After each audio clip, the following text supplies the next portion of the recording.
Assalamualaikum warahmatullahi wabarakatuh.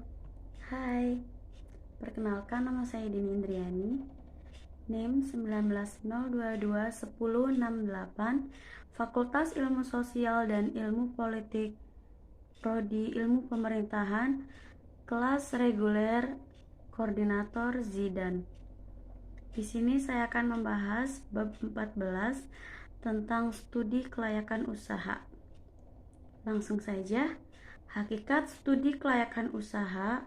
Studi kelayakan usaha atau bisnis adalah kegiatan yang mempelajari secara mendalam tentang usaha atau bisnis yang akan dijalankan dalam rangka menentukan layak atau tidaknya usaha tersebut dijalankan. Pada umumnya, studi kelayakan bisnis akan menyangkut 3 aspek. Yang pertama, manfaat ekonomis bagi usaha atau sering disebut juga dengan finansial. Yang kedua, manfaat ekonomis usaha bagi negara tempat usaha tersebut dilaksanakan atau sering disebut manfaat ekonomi nasional. Dan yang ketiga, manfaat sosial usaha bagi masyarakat sekitar. Tujuan dari studi kelayakan ada 5 tujuan. Perlunya studi kelayakan sebelum suatu usaha atau bisnis dijalankan. Yang pertama, menghindari resiko kerugian. Yang kedua, memudahkan perencanaan. Yang ketiga, memudahkan pelaksanaan. Yang keempat, memudahkan pengawasan. Dan yang terakhir, memudahkan pekerjaan. Dan yang terakhir, memudahkan pengendalian. Hal-hal yang perlu diperhatikan dalam studi kelayakan yaitu ruang lingkup kegiatan usaha dan aspek-aspek studi kelayakan bisnis terbagi menjadi 2, aspek teknis dan juga aspek pasar dan pemasaran.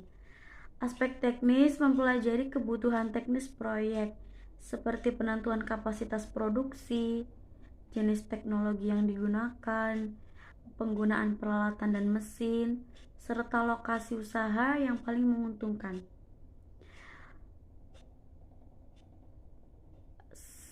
Aspek pasar dan pemasaran, evaluasi aspek pasar dan pemasaran sangat penting dilakukan karena tidak ada usaha yang berhasil tanpa adanya permintaan atas barang atau jasa yang dihasilkan oleh usaha tersebut. Arti penting dari studi kelayakan pasar terbagi menjadi 2. Yang pertama, aspek yuridis.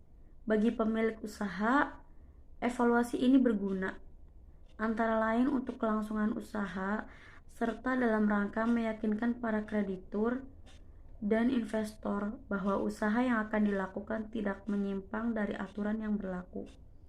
Yang kedua, aspek manajemen organisasi.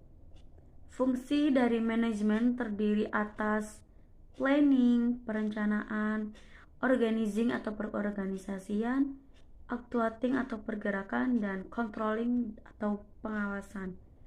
Penentuan kebutuhan personalia dan perancangan struktur organisasi awal ada beberapa langkah. Yang pertama, dalam menentukan kebutuhan personalia adalah analisis beban kerja yang diantisipasi dan berbagai aktivitas yang perlu. Langkah kedua, mengelompokkan aktivitas tersebut dalam seperangkat tugas yang dapat ditangani individu secara efektif. Dan langkah ketiga, berbagi tugas dikategorisasikan untuk membentuk dasar dari struktur organisasi. Apa saja sih aspek lingkungannya? Aspek lingkungannya itu, lingkungan ini dapat berpengaruh positif dan negatif bagi perusahaan, sehingga studi kelayakan aspek ini perlu dianalisis. Lingkungan persaingan selalu dianggap sebagai faktor penghambat tingkat pertumbuhan industri.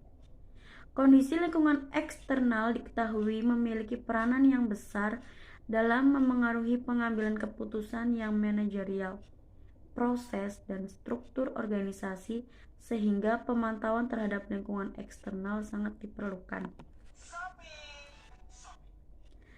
Selanjutnya,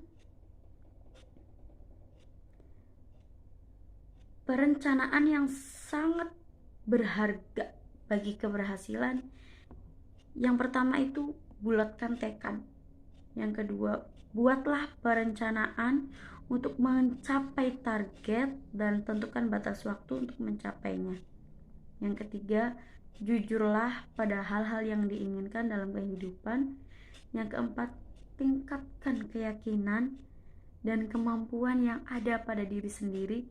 Dan yang terakhir, bertekad untuk bertekad untuk bekerja menurut rencana. Nah, orang yang sukses menggunakan dan mengelola waktu dengan baik, dia akan selalu berpacu dengan waktu, mencoba untuk memikul beban seorang diri, dan dia berani menentukan prioritas.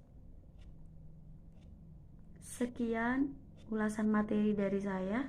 Kurang lebihnya mohon maaf. Wabillahi taufiq wal hidayah. Wassalamualaikum warahmatullahi wabarakatuh.